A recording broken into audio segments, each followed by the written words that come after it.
নমস্কার বন্ধুরা, রিমি পুতুলের রান্নাঘরে স্বাগত।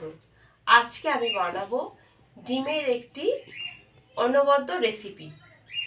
দুটো ডিম দিয়ে বানাবো সেই রেসিপিটি বানানোর জন্য আমি এখানে দুটো মাত্র ডিম নিয়েছি। ডিমগুলো কিন্তু কাঁচা। ডিমটা প্রথমে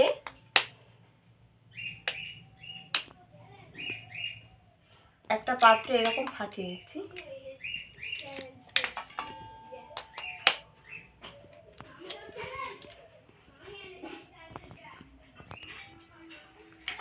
ডিম দুটো ফাটিয়ে নিলাম। এবার এর মধ্যে দিয়ে দিচ্ছি পেঁয়াজ আর লঙ্কা কুচি। পেঁয়াজগুলো খুবই ছোট্ট ছোট করে কেটেছি আমি, আর তার সঙ্গে লঙ্কা কুচিও দিয়ে দিচ্ছি খুব সামান্য পরিমাণে ধনেপাতা কুচি, দিয়ে দিচ্ছি স্বাদ মতো নুন, দিয়ে দিচ্ছি হলুদের গুঁড়ো, আর দিয়ে দিচ্ছি একটু লঙ্কার গুঁড়ো। কাঁচা লঙ্কা যেহেতু দিয়েছিলাম তাই লঙ্কার গুঁড়োটা একটু কমই দিলাম। এখন আমি এর মধ্যে দেব বাইন্ডিংয়ের জন্যে 1 চামচ 2 চামচের মতো বেসন। এবার আমি হাত দিয়ে এটা খুব ভালো করে মাখিয়ে নেব। সব উপকরণ দিয়ে ডিমটা এইভাবে আমি হাত দিয়ে একটু ফেটিয়ে মাখিয়ে নিয়েছি। এবারে উনুনটা জ্বালিয়ে নেব। উনুন জ্বালিয়ে কড়াই বসিয়ে দিয়েছিলাম, আর কড়াইতে দিয়ে দিয়েছি কিছুটা সর্ষের তেল। তেলটা গরম হয়েছে। এখন এই ফেটানো ডিমের মধ্যে থেকে হাতে করে এইভাবে ছোট্ট ছোট করে কেটে নিয়ে ডিমের মধ্যে ছাড়বো। আর ডিমের মধ্যে ছাড়ার সঙ্গে সঙ্গে আমি কিন্তু এটা একদমই নাড়াচাড়া করব না। এটা এইভাবে 4-5 মিনিট আমি করে নেব। আমি কয়েক মিনিট কিন্তু একদম এটা নাড়াচাড়া করিনি। এখন এগুলোকে এইভাবে উল্টে উল্টে দেব। আর এটা ভাজার সময় উনুনের জালটা একদম মিডিয়ামে রাখতে হবে, যাতে এটা কিন্তু উপর থেকে পুড়ে না যায়। প্রথমবারে দেয়া ডিমের বড়াগুলো ভাজা হয়ে গেছে, এগুলোকে তুলে নিচ্ছি।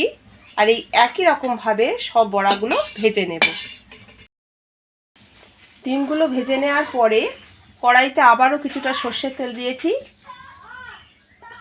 এখন তেলের মধ্যে দিয়ে দিলাম গোটা জিরে, আর দিয়ে দিচ্ছি পেঁয়াজ কুচি আর কয়েকটা চেরা কাঁচা লঙ্কা।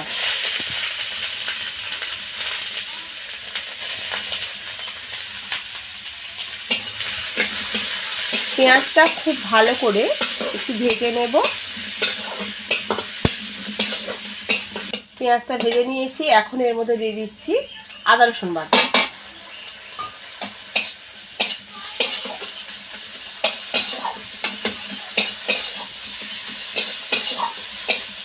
আদা রসুনটা খুব ভালোভাবে পেঁয়াজের সাথে এইভাবে কষিয়ে নেব।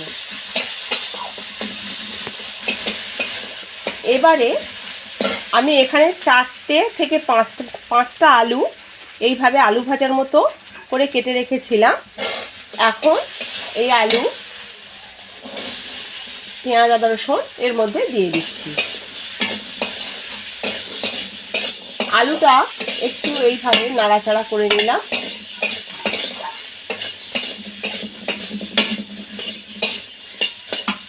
দিয়ে দেব এর মধ্যে স্বাদ মতো নুন, দিয়ে দেব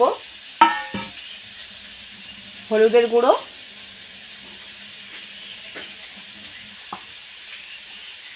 দিয়ে দেব জিরে গুঁড়ো, দিয়ে দেব ধনে গুঁড়ো, আর দিয়ে দেব লঙ্কার গুঁড়ো।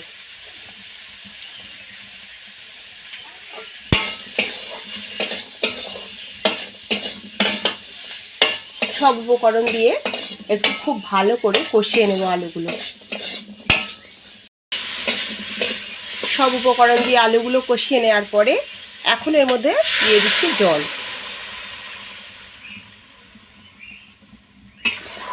জলটা দিয়ে এই রান্নাটা 10 মিনিট মতো করে নেব, যাতে আলুগুলো খুব ভালোভাবে সিদ্ধ হয়ে যায়। রান্নাটা 10 মিনিট এইভাবে করে নিয়েছি। আলুগুলো বেশ গলে গেছে বা সিদ্ধ হয়ে গেছে। এখন আমি এর মধ্যে দিয়ে দেব কিছুটা ধনেপাতা কুচি।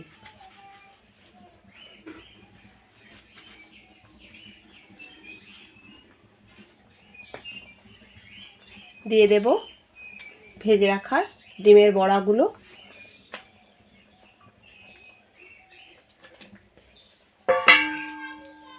ডিমের বড়াগুলো দিয়ে এইভাবে একটু ঝোলের মধ্যে ডুবিয়ে ডুবিয়ে দেব।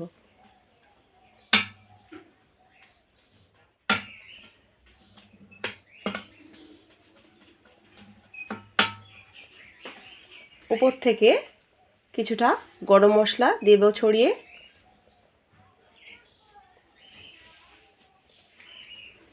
এখন এই রান্নাটা খুব ধিমে আছে আরও 5 মিনিট আমি এইভাবে করে নেব।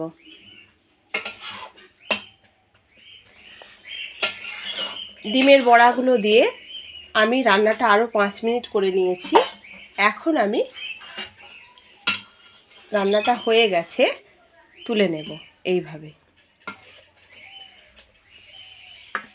তো বন্ধুরা, তৈরি হয়ে গেছে আমার আজকের রেসিপি ডিমের চচ্চড়ি। ভিডিওটি পুরো দেখার অনুরোধ রইল। আর যদি ভালো লেগে থাকে লাইক শেয়ার কমেন্ট করে জানাবেন। চ্যানেলটিকে সাবস্ক্রাইব করে আমার পাশে থাকবেন। আজকের মতো এখানেই শেষ করছি। ভালো থাকবেন, ধন্যবাদ।